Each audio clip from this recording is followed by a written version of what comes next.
सर्वमङ्गलमाङ्गल्ये शिवे सर्वार्थसाधिके शरण्ये त्र्यम्बके देवी माङ्गल्यगौर्यै नमः योगमाङ्गल्यगौरी देवताभ्यो नमः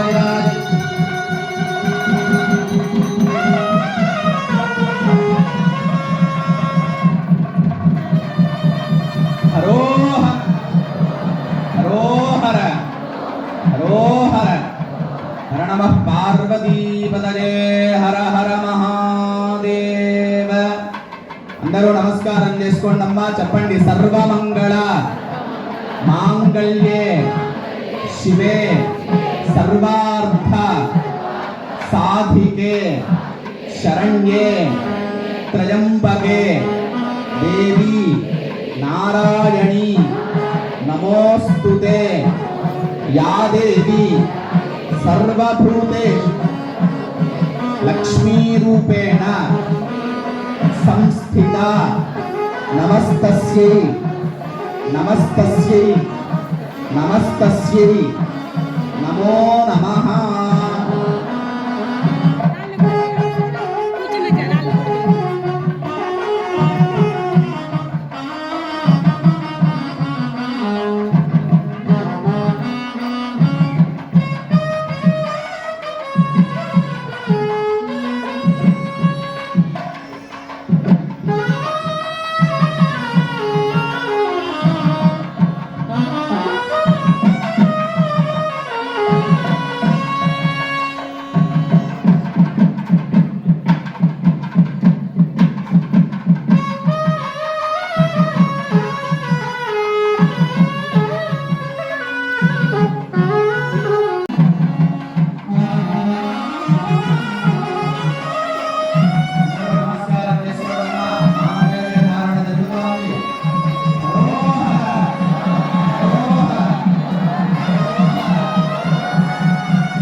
భజంత్రి ఒక్క నిమిషం.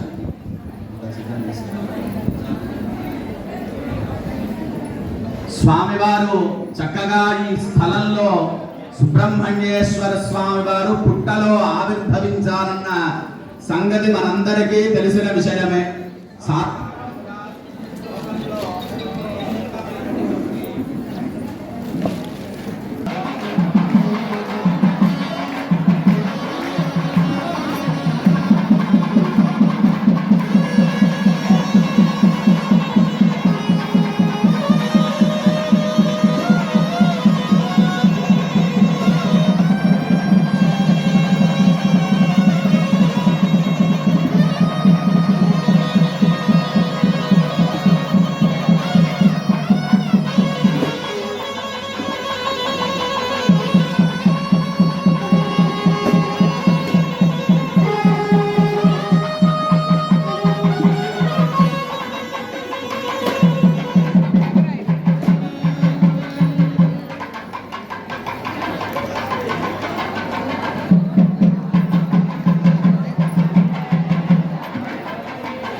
శరణం నాస్తి త్వమేవ శరణం మమ తస్మాత్ కారుణ్య భావేన రక్ష రక్ష సుబ్రహ్మణ్యేశ్వర అపరాధ సంపత్తులను సద్బుద్ధిని సత్ప్రవర్తనతో కూడినటువంటి జీవన విధానమును మాకు అనుగ్రహించి మమ్మల్ని వృద్ధిలోకి తీసుకోరా అని పరమేశ్వరుణ్ణి కర్మణా మనసా వాచ ప్రార్థన చేసుకోండి.